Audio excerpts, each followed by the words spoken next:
کامل درجے کا تھا تو انہیں ایک نصیحت کافی ہو جاتی تھی.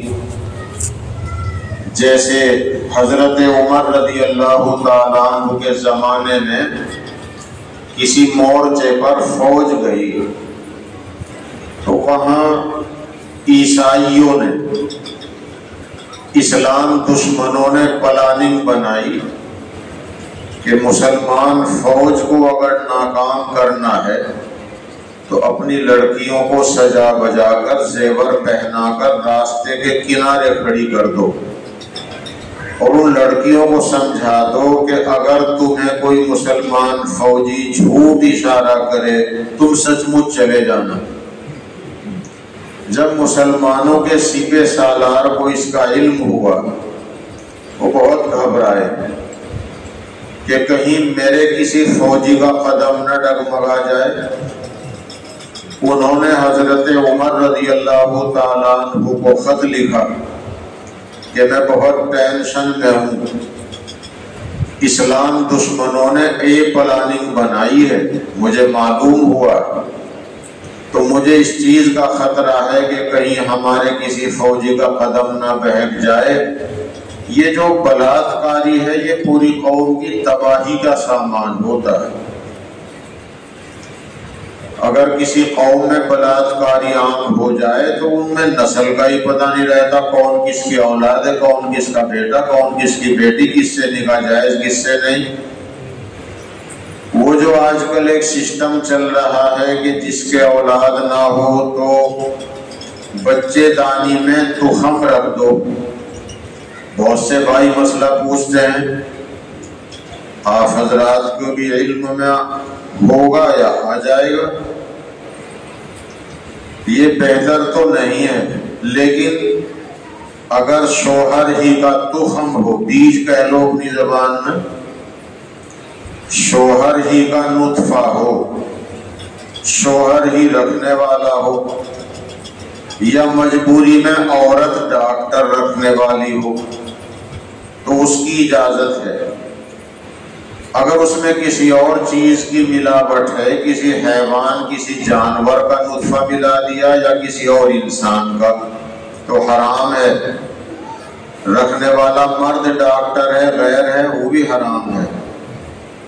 رکھنے والا خود مرد ہو، نطفہ اسی شوہر کا ہو، یا مجبوری میں ڈاکٹرنی عورت ہو تو اس کی اجازت ہے. تو اس کی اجازت مذہب اسلام میں اس لیے نہیں کہ اگر نطفہ کسی اور کا ملا دیا یا کسی جانور کا ملا دیا، جیسے آپ لوگوں میں مشہور ہے کہ جو جرسی گائے ہے، امریکن گائے ہے، ملے جلے نطفے کی ہے، اس کے بارے میں فتویٰ حرام کا نہیں ہے. جانوروں میں نسل چلتی ہے ماں سے، انسانوں میں نسل چلتا ہے باپ سے. تو امریکن گائے چاہے خنزیر ہی کے نطفے سے ہو، وہ تو گائے ہی ہے، وہی 4 تھن ہوتے ہیں، دودھ بھی دیتی ہے، گھاس کھاتی ہے، اس کی قربانی بھی جائز ہے، دودھ بھی حلال ہے. اور یہ کوئی گارنٹی نہیں کہ نطفہ خنزیر کا ہے. اگر ہو بھی جب بھی وہ گائے ہی کی ایک نسل رہے گی، کیونکہ جانوروں میں نسب چلتا ہے ماں سے. تو انسانوں کے لیے یہ مسئلہ ہے.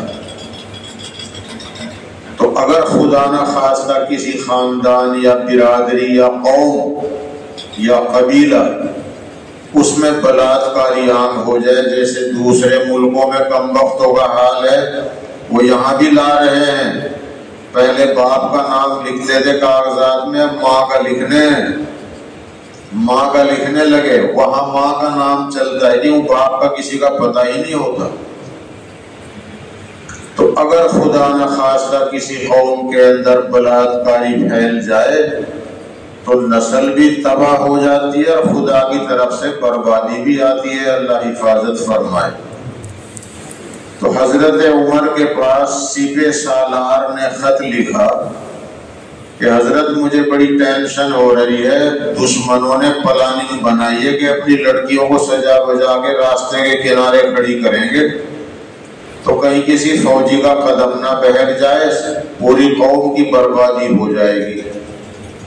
حضرت عمر نے بہت بے فکری کے ساتھ جواب دیا، گھبرانے کی بات نہیں، ٹینشن نہ لو، جس روز تم اپنی فوج کو روانہ کرو گے انہیں سب کو بلا کر قرآن پاک کی ایک آیت سنا دینا، وَقُلْ لِلْمُؤْمِنِينَ يَغُضُّوا مِنْ أَبْصَارِهِمْ وَيَحْفَظُوا فُرُوجَهُمْ وَقُلْ لِلْمُؤْمِنَاتِ يَغْضُضْنَ أَبْصَارَهُنَّ، یہ آیت سنا دینا۔ اللہ یوں کہتا ہے اس آیت میں، اے نبی مسلمان لڑکوں سے کہہ دو، مردوں سے کہہ دو نگاہ نیچی رکھا کرو، نہ موبائل میں غلط تماشے دیکھو، نہ حقیقت میں غلط نظر سے دیکھو۔ مسلمان لڑکوں سے کہہ دو نگاہ نیچی رکھا کرو، اور اپنے شرم کے حصوں کی حفاظت رکھو، اور لڑکیوں سے بھی کہہ دو نگاہ نیچی رکھا کریں اور اپنے ناموس کی حفاظت کیا کریں۔ یہ آیت پڑھ کے سنا دینا۔ اللہ کی بڑی مہربانی، زمین و آسمان نے ایسی جماعت نہیں دیکھی جیسے حضرت محمد صلی اللہ علیہ وسلم کے صحابہ تھے۔ بس یہ آیت پڑھ کے سنائی اور فوج سے کہہ دیا روانہ ہو جاؤ، تو وہ فوج روانہ ہو گئی۔ ان کی لڑکیاں سج بج کر کنارے کھڑی تھیں، کسی ایک فوجی نے بھی ان کو نہیں دیکھا، تو دانتوں میں انگلی دبا گئے کیسے لوگ ہیں۔ جب ایک صحابی نے بات سنی تو انہوں نے نگاہ نیچے رکھتے ہوئے کہا، ہم قرآن کی ایک آیت سن کے چلے ہیں، اس لیے کوئی تمہاری طرف کو نہیں دیکھ سکتا۔ اس سے یہ ثابت ہوا کہ نصیحت تو نفع دیتی ہے، اللہ اپنے کلام میں سچا ہے، ہمارا یقین ہے سب کا، اللہ سے سچا کوئی نہیں، اور ایسے اللہ کے نبی سچے ہیں۔ تو نصیحت تو ایمان والوں کو نفع دیتی ہے، بس وہ یہ ہے کہ ایمان کامل ہو۔ ایمان اس درجے کا بھی ہے نہیں، اس کے لیے بنانے کی ہمیں کوشش کرنی چاہیے، اور جتنے وعدے ہیں وہ سب ایمان کامل کے ساتھ ہیں۔ رسول پاک صلی اللہ علیہ وسلم نے فرمایا، لا تدخلوا الجنت حتی تؤمنوا، دیکھو تم جنت میں داخل نہیں ہوگے جب تک ایمان والے نہ بن جاؤ، ولا تؤمنون حتی تحابوا، اور ایمان والے نہیں بنو گے جب تک تم آپس میں محبت پیار سے رہنے والے نہ بن جاؤ۔ اس کے بعد فرمایا کہ میں تمہیں آپس میں محبت پیدا کرنے والی چیز بتاؤں، اس کا اپے سمجھاؤں۔ فرمایا افشوا السلام، آپس میں سلام کا رواج ڈالو، اطعموا الطعام، ایک دوسرے کو کھانا کھلایا کرو۔ مغرب کی نماز پڑھ کے جا رہے، کوئی مناسب سی چیز بنی، کسی کو بھی ساتھ لے گئے، کوئی ضروری نہیں کہ پہلے سے کھانا کھلانا چلتا ہی ہو، کوئی ضروری نہیں کہ دعوت اسی کی ہوگی جس کے ہاں پہلے سے کھا رکھی ہے۔ یوں فرمایا اطعموا الطعام، ایک دوسرے کو کھانے کھلاؤ، سلام کا رواج ڈالو، اور پھر یوں فرمایا جنت میں سلامتی کے ساتھ داخل ہو جاؤ گے۔ یہ بھی فرمایا نماز پڑھو جب لوگ سو رہے ہوں، یعنی تہجد کی پابندی کرو۔ اس میں خاص طور پر توجہ کی چیز سب سے پہلے یہ ہے کہ آپس میں محبت پیار سے رہنے والے بنو۔ اگر آپس میں محبت پیار نہیں تو سمجھو ایمان ابھی کامل نہیں۔ رسول پاک صلی اللہ علیہ وسلم نے ایسی بہت سی علامتیں بتائی۔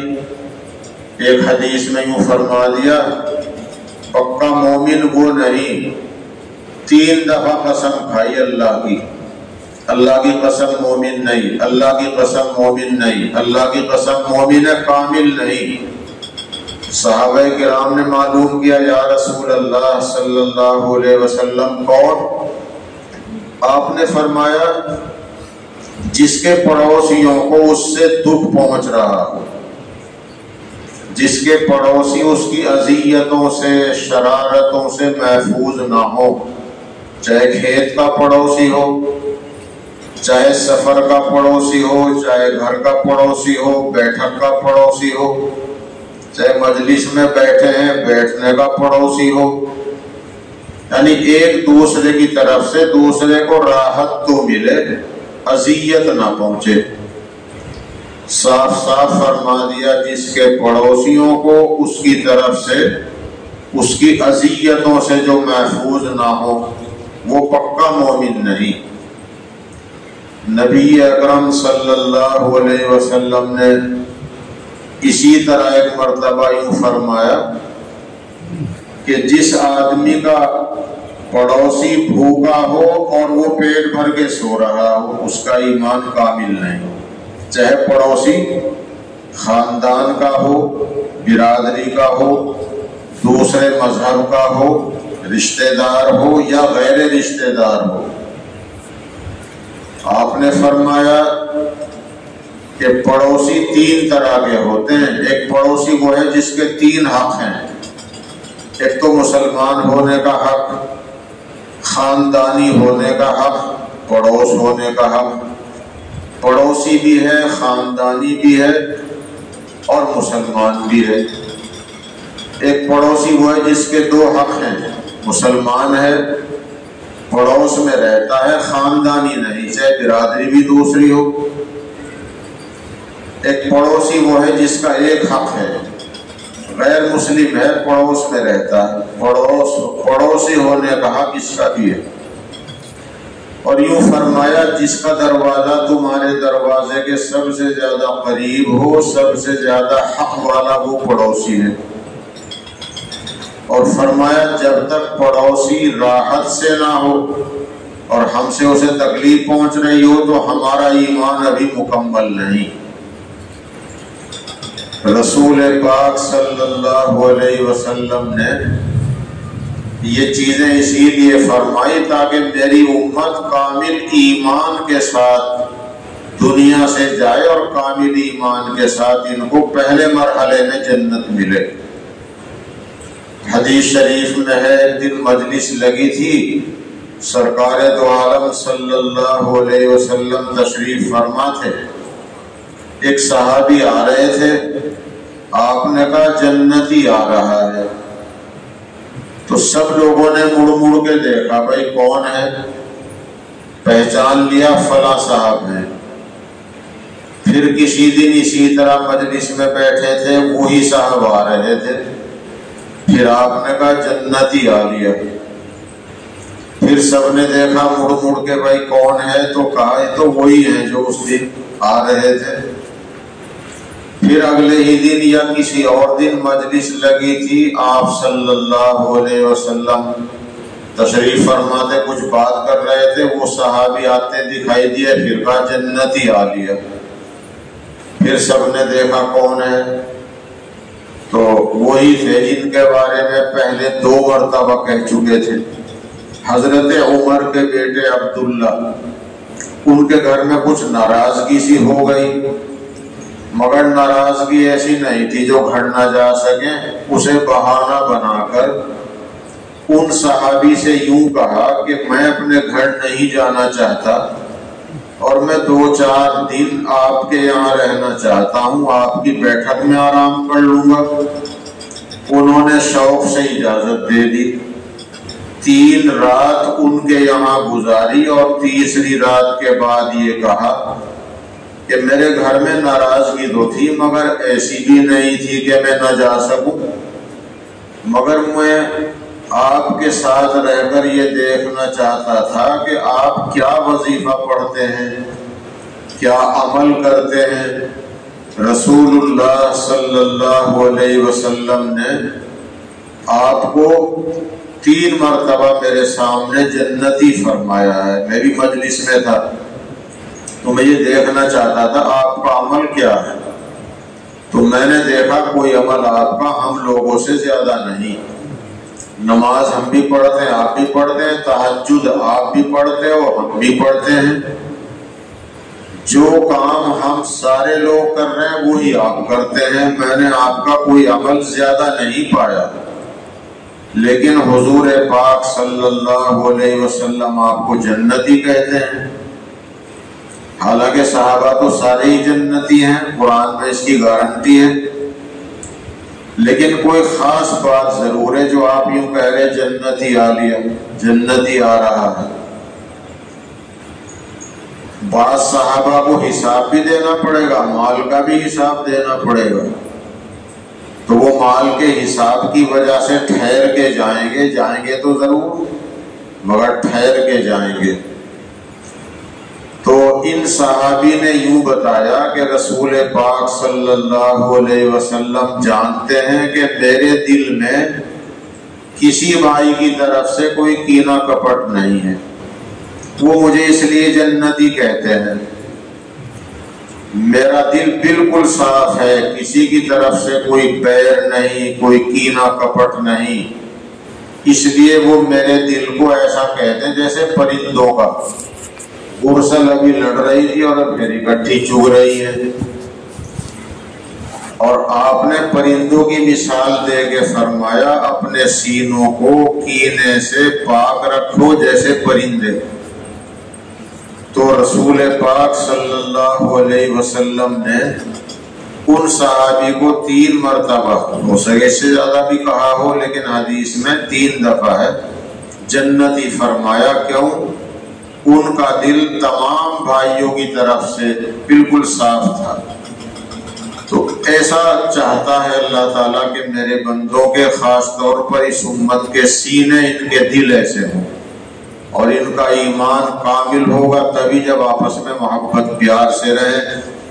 کسی کا مکان اچھا دیکھا، کسی کی کار اچھی دیکھی، کسی کی کھیتی اچھی دیکھی، کسی کی تندرستی اچھی دیکھی تو کہے ماشاءاللہ۔ میں تو اپنے جوان بچوں سے یوں کہا کرتا ہوں، کوئی کہے جی نظر لگ گئی، بھائی تم کپڑے پورے نہیں پہنتے، جب تمہارے کپڑے پورے نہیں ہیں تو تمہارے بدن کو نظر لگ سکتی ہے۔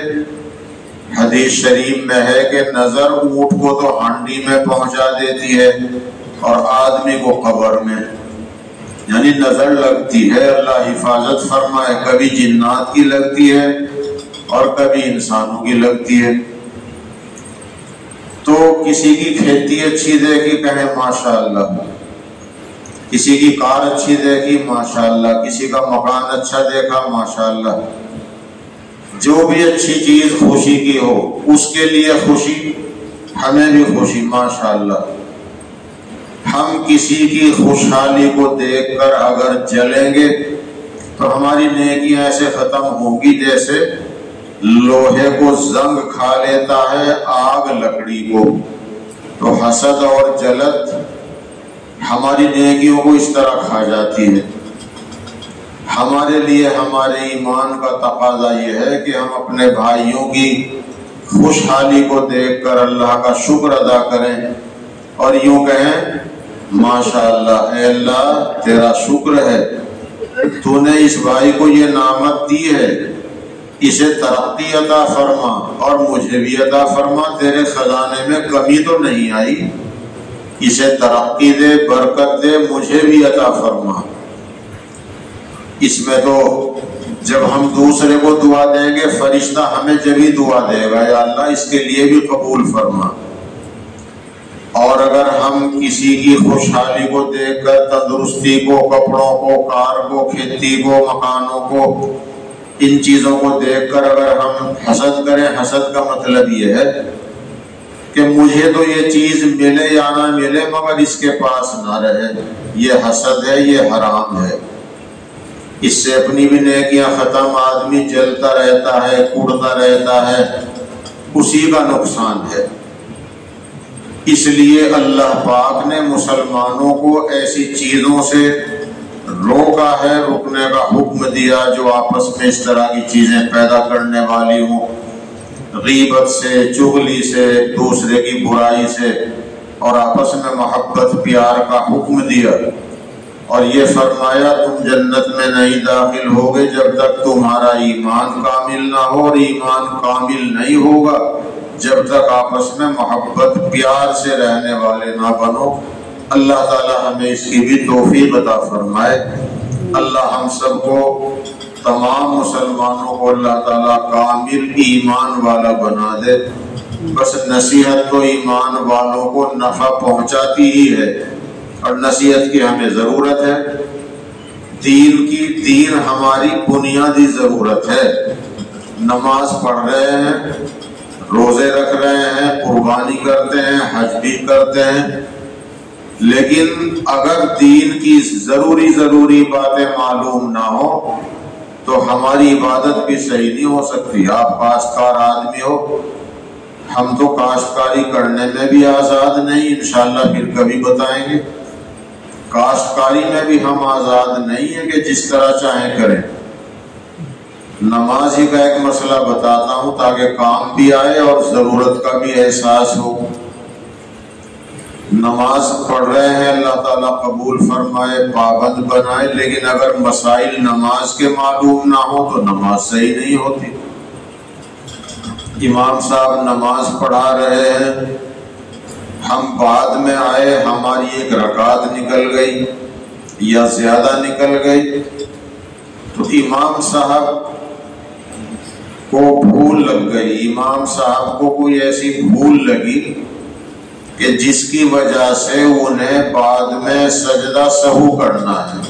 ایک طرف سلام پھیریں گے، پھر 2 سجدے کریں گے۔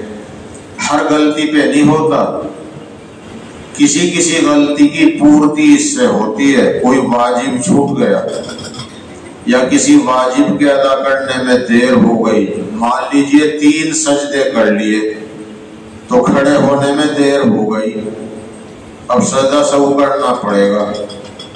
یا الحمد شریف پڑھنی تھی پہلی 2 رکعتوں میں، فرضوں میں یا اور نمازوں کی ہر رکعت میں الحمد شریف چھوٹ گئی، یا فرض کی 2 رکعتوں میں اور کسی بھی نماز کی کسی بھی رکعت میں سورج چھوٹ گئی بھولے سے، تو سجدہ سہو کرنا پڑے گا۔ 2 طرف سلام پھیر کے بھی کر سکتے ہیں، لیکن ایک طرف سلام پھیر کے کرنا بہتر ہے، اور درود پڑھ کے بھی کر سکتے ہیں، تحیات پڑھ کے کرنا بھی جائز ہے۔ اگر درود اور دعا بھی پڑھ لی پھر کر لیا، سجدہ سہو جب بھی جائز ہے، لیکن ہم عام طور پر تحیات پڑھ کے کر لیتے ہیں، وہ بھی صحیح ہے۔ اچھا اگر بھولے سے دونوں سلام پھر گئے اور سجدہ سہو کرنا تھا تو یہ دیکھیں گے کہ کسی سے بات نہیں کی، سینہ قبلے سے ہٹا نہیں، اور بہت دیر بھی نہیں ہوئی، تو جو کہ تم سجدہ سہو کر لیں، پھر تحیات وغیرہ پڑھ کے سلام پھیر دیں، اب بھی صحیح ہے۔ کسی سے بات کر لی، اب سجدہ سہو نہیں ہوگا، نماز دوبارہ پڑھنی پڑے گی، یا سینہ قبلے کی طرف سے ہٹ گیا، اب سجدہ سہو نہیں کر سکتے، اب دوبارہ ہی نماز پڑھنی پڑے گی، یا دیر بہت ہو گئی۔ اب مسئلہ یہ سمجھ لیجئے کہ ہم آئے بعد میں، ہماری کوئی رکعت چھوٹ گئی، امام صاحب کو بھول لگی، انہیں سجدہ سہو کرنا ہے، تو بہت سے نمازی ایسے ہیں وہ یہ سوچتے ہیں کہ یہ جو امام صاحب نے ایک سلام پھیرا ہے یہ نماز کے ختم کا سلام نہیں ہے، تو میں بھی سلام پھیر لوں اور امام کے ساتھ سجدہ کروں۔ حکم یہ ہے کہ اس کو سلام نہیں پھیرنا، سلام پھیرنا اس کے لیے جائز نہیں۔ جس کی رکعت چھوٹی ہے سجدے میں ضرور شریک ہوگا لیکن سلام نہیں پھیرے گا۔ اگر اس نے یہ سوچ کر سلام پھیر دیا کہ نماز کے ختم کا سلام تو ہے نہیں، میں بھی پھیر لوں، تو جان کے پھیرا، نماز ٹوٹ گئی۔ اور اگر بھولے سے سلام پھر گیا، عادت ہے امام کے ساتھ سلام پھیرنے کی، اس سے بھی بھولے سے پھر گیا، تو پھر اپنی رکعت کے اخیر میں دوبارہ پھر سجدہ کرنا پڑے گا۔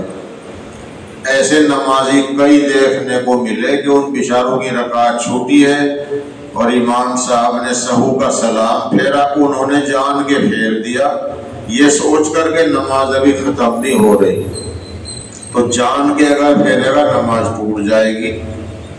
یہ مسئلہ یوں بھی بتایا تاکہ اگر ہم میں سے کسی کو معلوم نہ ہو تو معلوم بھی ہو جائے، اور یہ بھی احساس ہمیں ہو کہ دین کی باتوں کو سننا سنانا یہ بھی ہماری سب کی ضرورت ہے، ورنہ عبادتیں بھی صحیح نہیں ہوتی۔ اللہ تعالیٰ اپنے کرم سے ہمارے بیٹھنے کہنے سننے کو قبول فرمائے۔